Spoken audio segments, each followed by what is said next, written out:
Now we will see in the Keel software how to sort these numbers.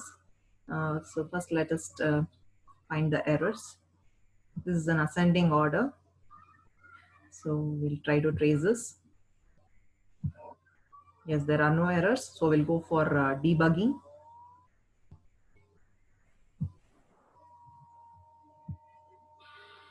So now we'll try to find out what is the address of the data segment value. How will we know the data segment value here? We will see while tracing here, we'll get to know in the R3 register, we'll get the starting address of the data segment value. So I'll be making use of one memory. So I'm going to load that particular address here. So let me just do tracing line by line. One.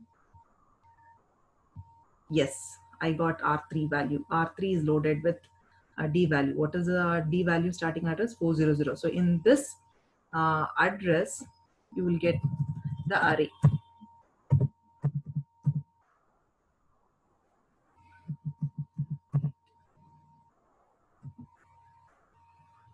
Okay, now right now it is empty because we have not loaded.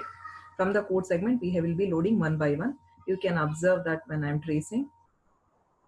Yes, you are seeing the first number is loaded, 444. And see, keep seeing that.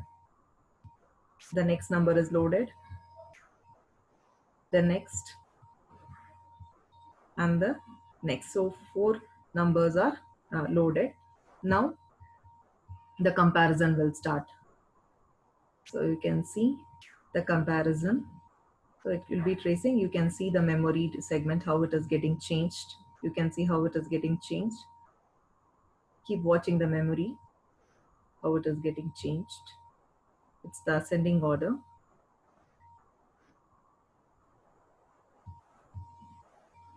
So it keeps traversing till it comes out of the loop.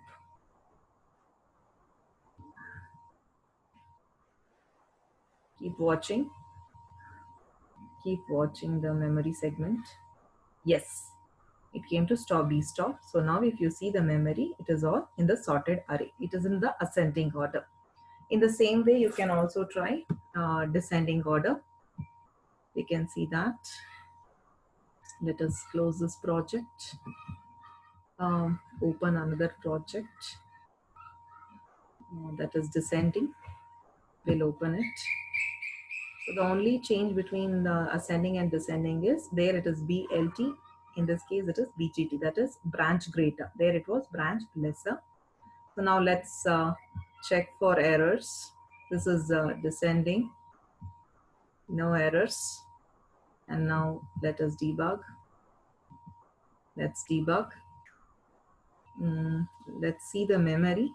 It's anyway pointing to 400. Let's see whether the same memory address.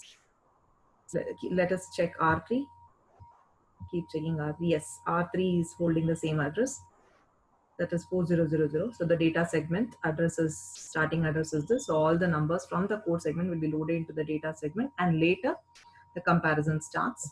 So you can check here. You can see how the data is getting loaded in the data segment. And now the comparison starts descending. It's in the descending order. You can see it is getting swapped in the data segment. Keep watching memory, how the values are getting changed. Even though it has changed, the flag should be 0 to come out of the loop. That way, so though it has compared all of them, still it will do one more additional traversal, and once it becomes the flag is 0 even after all the comparison, then it will come out. Yes, now it's in the descending order. So in this way we can do ascending and descending order.